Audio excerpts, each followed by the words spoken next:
আসসালামু আলাইকুম রহমতুল্লাহি ওয়া বারাকাতুহু। আমি আপনি যদি রাত সম্পর্কে জানতে হয়, দিনকে জানতে হবে। কেউ যদি দিন না বুঝে সে রাত বুঝবে না। একটা জানতে হলে তার বিপরীত জিনিসটা জানতে হয়। রাত বুঝতে হলে দিন জানা লাগবে, দিন বুঝতে হলে রাত জানা লাগবে। গরম বুঝতে হলে ঠান্ডা বুঝতে হবে, ঠান্ডা বুঝতে হলে গরম বুঝতে হবে। আপনার এইভাবে প্রত্যেকটা জিনিসের বিপরীত জিনিসটাকে যদি না বুঝেন, তাহলে ওই জিনিসটা সম্পর্কে ভালোভাবে বোঝা যায় না। ঈমান বুঝতে হলে ঈমানের বিপরীত জিনিসটা বুঝতে হবে। ঈমানের বিপরীত কি? ওরে এই এলাকা মানে লেখাপড়া, ঈমানি লেখাপড়া নাই। একটা কথা বলবেন, আপনারা তো জানেন, তো কথা বললে ঘুমও আসবে না আর একটা মনোযোগ তৈরি হবে। ঈমানের বিপরীত কি? কুফর। কুফরের বিপরীত কি? ঈমান। মাশাআল্লাহ। তাওহীদের বিপরীত কি? শিরকের বিপরীত সুন্নতের বিপরীত বিদআতের বিপরীত মাশাআল্লাহ। এই দেখেন সব জানেন আপনারা। তাহলে ঈমানের বিপরীত যে জিনিসটা সেটার নাম কুফর। তাহলে ঈমান জানতে হলে কুফর জানতে হবে, কুফর জানতে হলে ঈমান জানতে হবে। আপনি একটা জানেন আর একটা জানেন না, তাহলে ওই জানাটা পরিপূর্ণ হবে না।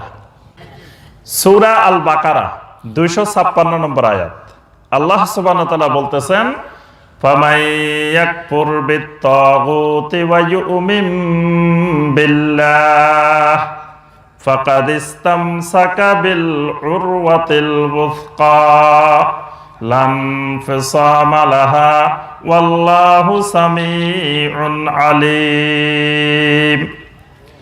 আল্লাহ রাব্বুল আলামিন বলেন, ফামাই ইয়াকফুর বিত-তাগুত, যে ব্যক্তি তাগুতের প্রতি কুফরি করল, তাগুতের প্রতি কুফরি করল, ওয়া ইউমিন বিল্লাহি, এরপরে আল্লাহ রাব্বুল আলামিনের উপরে ঈমান আনলো।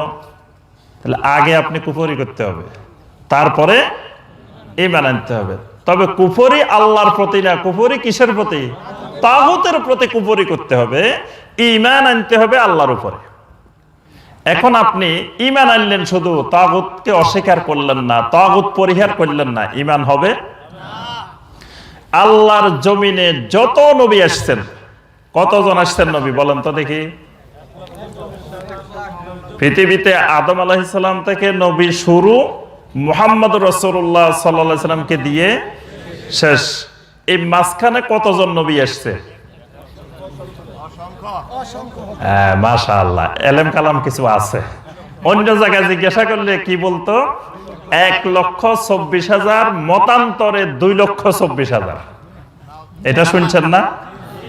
এমন মতান্তর যে একেবারে 1 লক্ষ ডিফারেন্স, অল্প স্বল্প না। 2 জন, 4 জন, 5 জন, 10 জন ডিফারেন্স হলে এক কথা, একেবারে 1 লাফে 1 লাখ। 1,24,000 মতান্তরে 2,24,000, 1 লাখ বেশ কম হয়ে গেছে। তাহলে অসংখ্য নবী রাসূল আল্লাহ রাব্বুল আলামিন পৃথিবীতে পাঠিয়েছেন। এই সমস্ত নবী রাসূল আলাইহিমুস সালাম একটা দাওয়াত দিয়েছেন দুনিয়ার মানুষকে। আল্লাহ পাক এক বাক্যে সমস্ত নবীর দাওয়াতকে সূরা আন-নাহলের 36 নম্বর আয়াতে কারিমায় আল্লাহ পাক উল্লেখ করেছেন, ওয়ালাকাদ বাআসনা ফি কুল্লি উম্মাতির রাসূলান আনি ইবুদুল্লাহা ওয়াজতানিবুত তাগুত।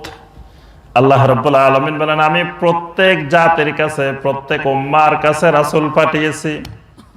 পৃথিবীতে এমন কোন জাতি, এমন কোন উম্মাহ, এমন কোন মানুষ ছিল না যেই উম্মার কাছে, যেই জাতির কাছে, যেই কওমের কাছে আমি রাসূল পাঠাই নাই। আমার রাসূলেরা সেখানে গিয়ে যেই দাওয়াতটা মানুষকে দিয়েছেন সেটা ছিল আনি ইবুদুল্লাহ, ও দুনিয়ার মানুষ, একমাত্র আল্লাহ রাব্বুল আলামিনের ইবাদত করো, একমাত্র আল্লাহর গোলামি করো। তাওহীদের ইবাদাতুত তাওহীদ, তাওহীদের ইবাদত করো। তাওহীদের ভিত্তিতে, আল্লাহর একত্ববাদের ভিত্তিতে একমাত্র আল্লাহর গোলামি করো।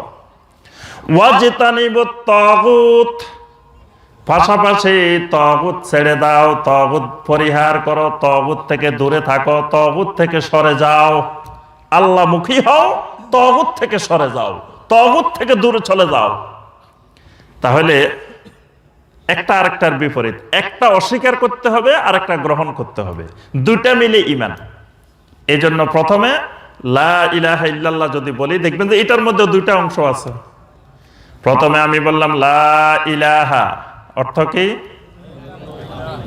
কোনো মাবুদ নাই, কোনো মাবুদ, সব মাবুদকে আমি অস্বীকার করলাম, কুফরি করলাম। ইল্লাল্লাহ, তবে একজন মাবুদ আছেন, তিনি হক, আর বাকি যত মাবুদ আছে সব বাতিল। বাতিল মাবুদ, নকল মাবুদ, 2 নম্বর মাবুদ, জাল মাবুদ, বাকি সব বাতিল। একজন মাবুদ আছেন, তিনি হইলেন হক। যালিকা বিআন্নাল্লাহা হুয়াল হক। আল্লাহ পাক বলেন, একমাত্র আল্লাহ যিনি, তিনি হইলেন তোমাদের হক, সত্যিকারের হক মাবুদ। সুবহানাল্লাহ। তাহলে আগে কালেমা পড়তে হলে আগে লা ইলাহা বলতে হয়, তারপরে ইল্লাল্লাহ বলতে হয়, দুইটার সমন্বয় ঈমান। তাহলে কোনো ব্যক্তি যদি তাগুতের প্রতি কুফরি না করে, বাতিল মাবুদের প্রতি কুফরি না করে, বাতিল মাবুদকে অস্বীকার না করে, শুধু আল্লাহর উপরে ঈমান আনে, এই লোক আল্লাহর উপরেও ঈমান আনবে, আবার বাতিল মাবুদকেও মহব্বত করবে। এজন্য মুসলমান ঈদের নামাজেও প্রথম কাতারে, ওয়াজ মাহফিলেও সভাপতি, আবার দুর্গা পূজার অনুষ্ঠানও মুসলমান উদ্বোধন করে, কালী পূজা মুসলমান উদ্বোধন করে, গানের অনুষ্ঠানেও সভাপতি, ওয়াজ মাহফিলেও সভাপতি। আজকের সভাপতি না, আবার অন্যান্য অনেক সভাপতি আছেন বাংলাদেশে, দেখবেন তিনি ওয়াজ মাহফিলেও সভাপতি, আবার গানের অনুষ্ঠান হইতেছে, আরেকটা অশ্লীল অনুষ্ঠান হইতেছে, সেখানেও সভাপতি। আবার দেখা যায় মুসলমান ইসলামী অনুষ্ঠানে, ইসলামী প্রোগ্রামে, সালাতেরও প্রথম কাতারে। কয়দিন আগে ফ্রান্সের সেখানে নবী সাল্লাল্লাহু আলাইহি ওয়াসাল্লামের বিরুদ্ধে ব্যঙ্গচিত্র প্রদর্শন করছে। নবী সাল্লাল্লাহু আলাইহি ওয়াসাল্লামকে অপমান করে, অবমাননা করে অনেক কথাবার্তা বলছে, আমরা সবাই তার প্রতিবাদ করছি। ফেসবুকে বড় করে করে নিচে দিয়ে লিখতেছে, উই লাভ মুহাম্মদ সাল্লাল্লাহু আলাইহি ওয়াসাল্লাম। কত মহব্বত, আলহামদুলিল্লাহ। উই লাভ মুহাম্মদ লেখে 2 দিন পরে কালী পূজার উদ্বোধন করে। 2 দিন আগে উই লাভ মুহাম্মদ সাল্লাল্লাহু আলাইহি ওয়াসাল্লাম, 2 দিন পরে কালী পূজার উদ্বোধন করে। কারণ কি? কারণ হইছে ঈমান আনছে কিন্তু তাগুত চিনে নাই। ঈমান এনেছে, ঈমান ভঙ্গের কারণ শিখে নাই। ঈমান ভঙ্গের কারণ ছাড়া ঈমান আনি বসে রয়েছে। ওযু করছে, ওযু ভঙ্গের কারণ শিখে নাই। ওযু করছে কিন্তু ওযু কেমনে ভাঙে ওইটা শিখে নাই। এজন্য ওযু করে আসার নামাজ পড়ে রাত্রে ঘুমাই রয়েছে, সকালে ফজরের নামাজের জন্য যখন ঘুম থেকে উঠছে দৌড়াই মসজিদে চলে গেছে, আর ওযু করে নাই। সবাই জিজ্ঞাসা করে, কি ব্যাপার, আপনি ওযু করেন নাই কেন? কয়, মিয়া আসার সময় কত সুন্দর করে ওযু করছি, মাঝখানে খালি একটু ঘুমাইছি, অসুবিধা কি? উদারতা দেখাইতেছি, মানে আমি মাঝখানে সামান্য একটু ঘুমাইছি কয়েক ঘন্টা, এটাতে আমার ওযুর কি হয়েছে? আমার ওযু তো স্ট্রং, মজবুত ওযু এখনো আছে। এই ওযু কি এত ঠুনকা, খালি ঘুমাইলে চলে যাইব? কারণ সে ওযু ভঙ্গের কারণ শিখে নাই। ওযু শিখছে, ওযু করছে, ওযু ভঙ্গের কারণ শিখে নাই। ঈমান আনছে, ঈমান ভঙ্গের কারণ শিখে নাই। ঈমান যে চলে যেতে পারে, ঈমান যে ভেঙে যেতে পারে, ওই ধারণাও তার ভিতরে নাই।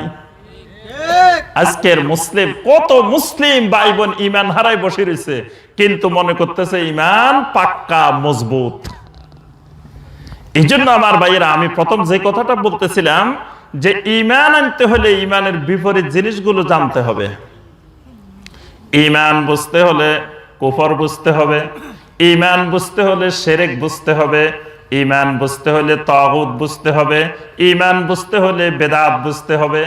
বিপরীত জিনিসগুলোকে জানতে হবে, বিপরীত জিনিসগুলোকে বুঝতে হবে, না হয় ঈমান বোঝা যাবে না। এই জন্য আমাদেরকে কুফর জানতে হবে। কুফর সম্পর্কে কুফরের আলোচনা কম হয়, শিরকের আলোচনা যা হয়, কুফরের আলোচনা তেমন একটা হয় না আমাদের দেশে। এই জন্য কুফরি এইটা সম্পর্কে স্পষ্ট ধারণা থাকা দরকার। কারণ কি? কারণ কুফরি এমন একটা জিনিস, একটা কুফরি করলে সমস্ত আমল সাথে সাথে নষ্ট হয়ে যায়। কি সুবহানাল্লাহ না নাউজুবিল্লাহ? কিছু বলেন না দেখি।